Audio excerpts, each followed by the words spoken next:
On this week's episode of Rambler Sports Locker, the regular season comes to an end for men's and women's soccer, and Loyola alum Milton Doyle signs with the Long Island Nets. Also, women's volleyball faces off against Drake University, and Rumble host Marlon Vargas talks about the World Series with his Rumble analysts.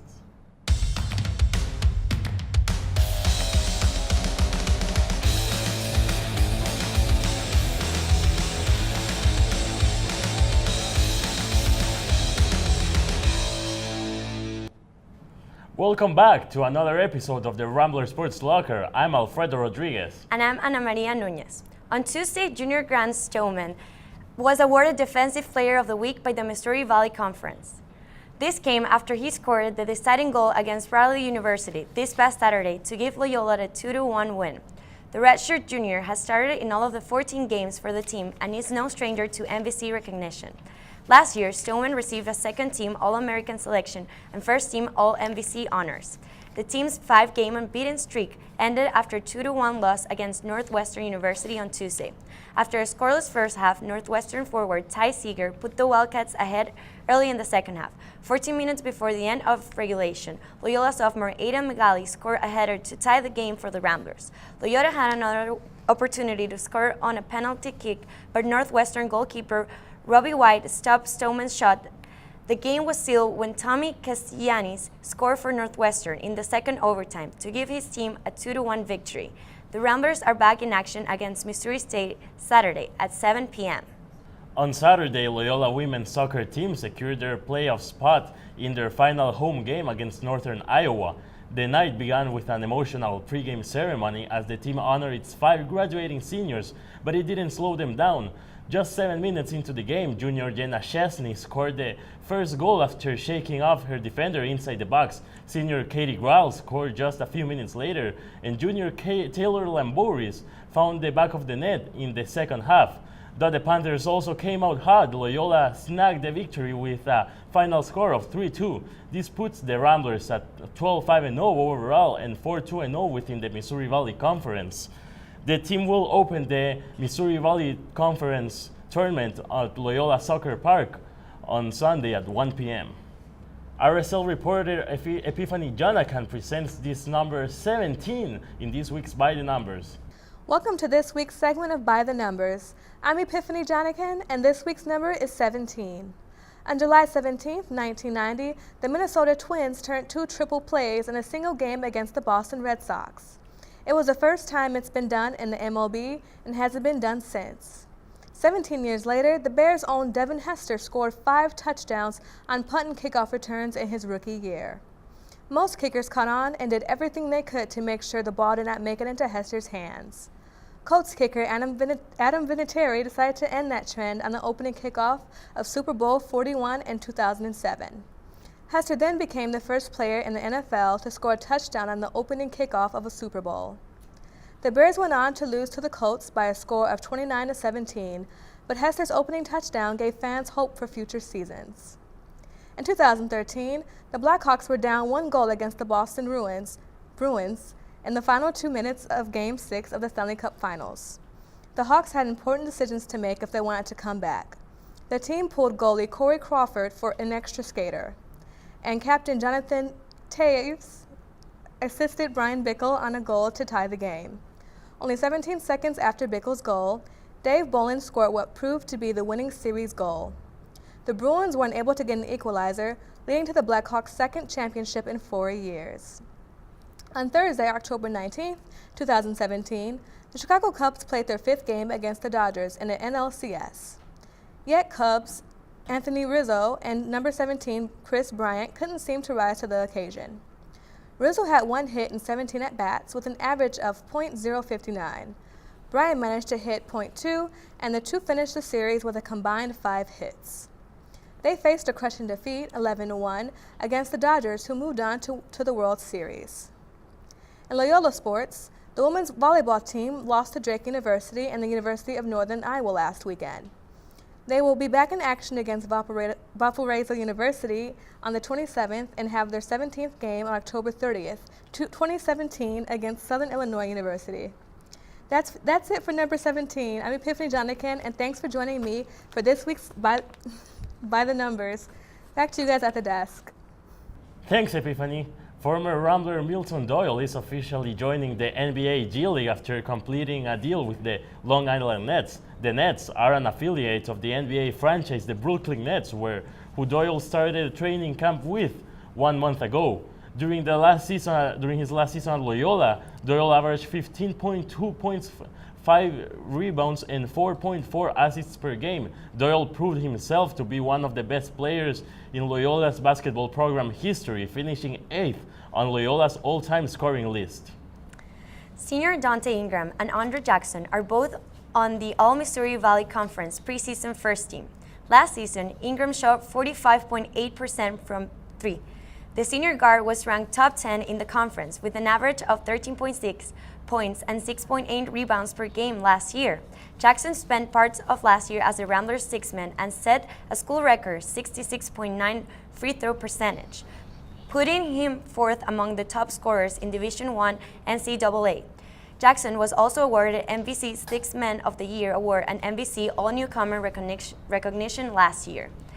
The team was picked to finish third in the league behind Missouri State and University of Northern Iowa. The Ramblers will have an exhibition game on October 28th, hosting Lewis University at 7 p.m. at Gentile Arena. The first official game of the season will be on November 10th when the Ramblers pay a visit to Wright State University. RSL reporter Nick Schultz voted in the MVC preseason poll and has his take on how it turned out. Anna and Alfredo, the Missouri Valley Conference, released its men's basketball preseason poll on October 24th. The poll was voted on by coaches, school information directors, and members of the media. I was also asked to fill out a ballot this year. I'll admit, it wasn't easy since the conference is wide open with the loss of Wichita State, but I tried my best. The official MVC men's basketball poll had Missouri State pegged to win, Northern Iowa second, and Loyola third. Other notable selections were Illinois State in fourth, and MVC newcomer Valparaiso in sixth. In my ballot, I had Missouri State, Loyola, Northern Iowa, Valparaiso, and Illinois State as my top 5. Missouri State seemed to be a shoo-in for the top spot. The Bears returned senior Alize Johnson, who was named preseason player of the year after averaging a double-double last season, 14.6 points per game and 10.4 rebounds per game. With Johnson and 5 other top scorers returning, coupled with the additions of 7'2" redshirt senior Tanvir Bular and freshman guard Mustafa Lawrence, the Bears seemed like a no-brainer to take the title. Personally, I feel Loyola has a better chance at the second spot than Northern Iowa. Sure, the Ramblers lost an NBA-caliber guard in Milton Doyle, but they returned 3 of their 5 starters, including third-team All-MVC senior Dante Ingram and reigning Sixth Man of the Year Andre Jackson. Along with big men Carson Shanks, Cam Krutwig, and Christian Negron joining the roster, Loyola has a serious chance to make some noise this season. So why Northern Iowa in third? Well, the Panthers lost their do-it-all guy in Jeremy Morgan. Morgan, much like Doyle, was a central part of the UNI offense, but his 14.8 points per game can be replaced. With first-team preseason All-MVC forward Bennett Cook and 2016 All-Freshman team nominee Spencer Halderman returning, the pieces are there to put a good team on the floor. But without Morgan, they all need to contribute if they want to shake things up. My pick for fourth was Valparaiso. Yes, the new kid. Sure, it was a little ambitious for a team who just joined the conference, but this is a program with great history. Valpo is a perennial NCAA tournament team thanks to the Horizon League's automatic bid. The Crusaders had one player, Alex Peters, taken in the 2017 NBA draft. With 4-star transfer Joe Burton and 3-star transfer Bakari Evelyn eligible to play, the Crusaders will be a team to watch in the Valley this year. But the MVC poll had them 6th. I think that's a little low for a program with such history. To round out my top 5, I picked Illinois State. Surprisingly, one voter had the Redbirds picked to win the MVC. I say surprisingly because they lost their top 3 scorers, DJ Clayton, reigning Player of the Year Paris Lee, and Mikhail McIntosh. Even though head coach Dan Mueller won Coach of the Year last year, he just doesn't have enough resources to fill those spots. The MVC poll had ISU 4th, which I think seemed fair, but the fact that they got a single first place vote seemed odd. We'll have to wait until the end of the season to see what happens. Loyola head coach Porter Moser compared the preseason poll to the lottery, and that someone who picks every team correctly deserves a reward. Frankly, he couldn't be more right. For the Rambler Sports Locker, I'm Nick Schultz. Back to you.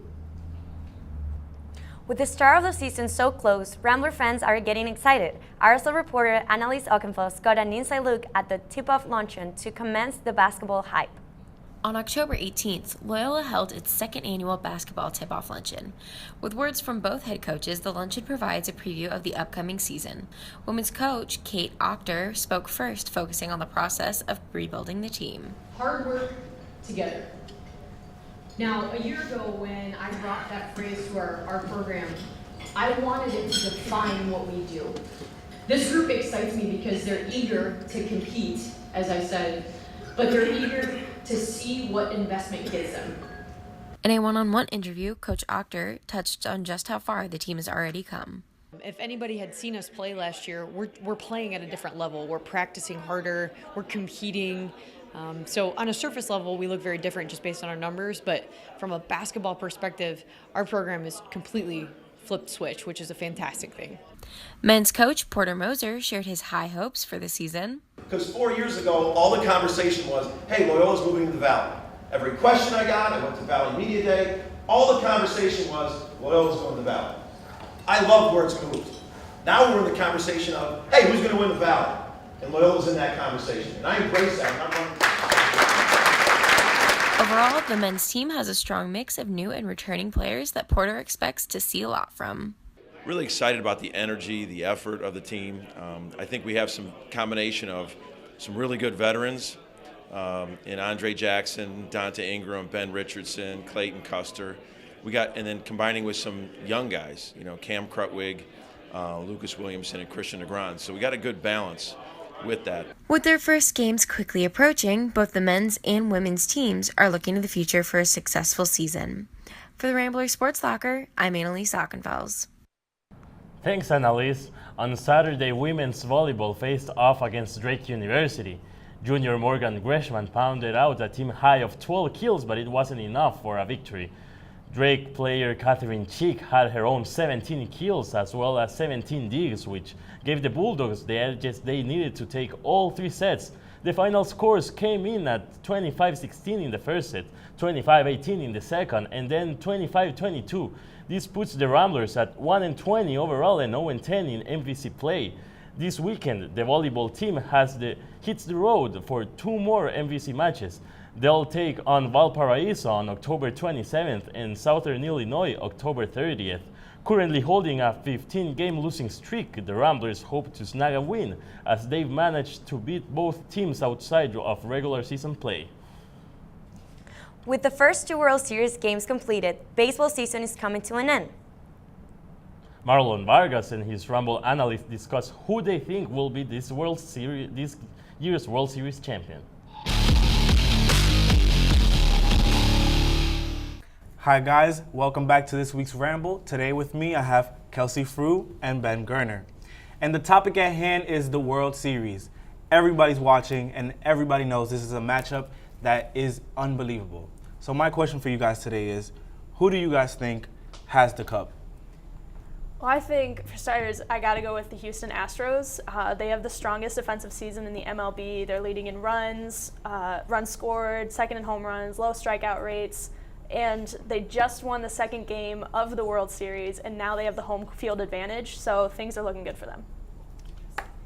I'm going with the Los Angeles Dodgers, just because they have 2 of the best pitchers in the league and also the best defensive team in the league. Well, as you guys know, it's been these both teams have had games that they have not lost on in the home field on the postseason. So would you guys say that this is going to be an advantage for your team, especially for the Dodgers who have 4 games at home, and for the Astros that only have 3, well actually 4? I think that given the fact that the Astros just won at the Dodgers field, that gives them the edge because I feel like it might have shaken the Dodgers a little bit, whereas now they're going to their own home field, where as of now they're undefeated in the postseason. So I think that's a little bit of edge that they've got, and it just kind of puts them like 1 step ahead of the Dodgers at this point, despite the fact that they're tied in the actual, like by the numbers.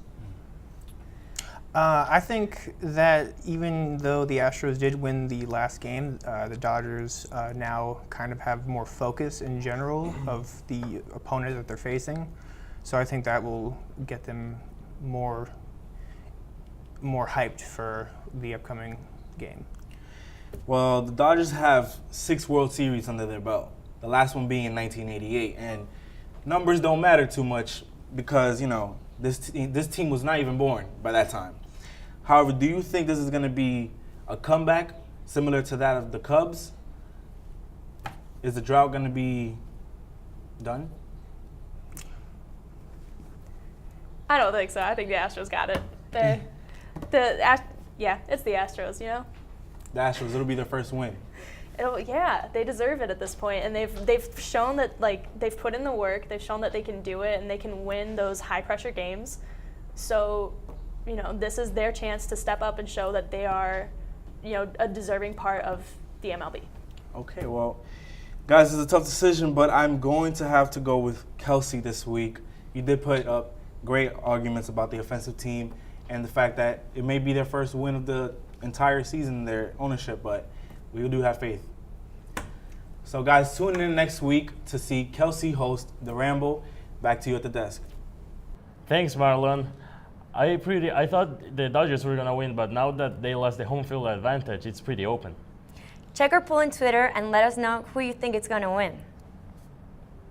For our full episodes and the chance to get in the conversation, follow and like our social media handles for an up-to-date look at all things Rambler Sports.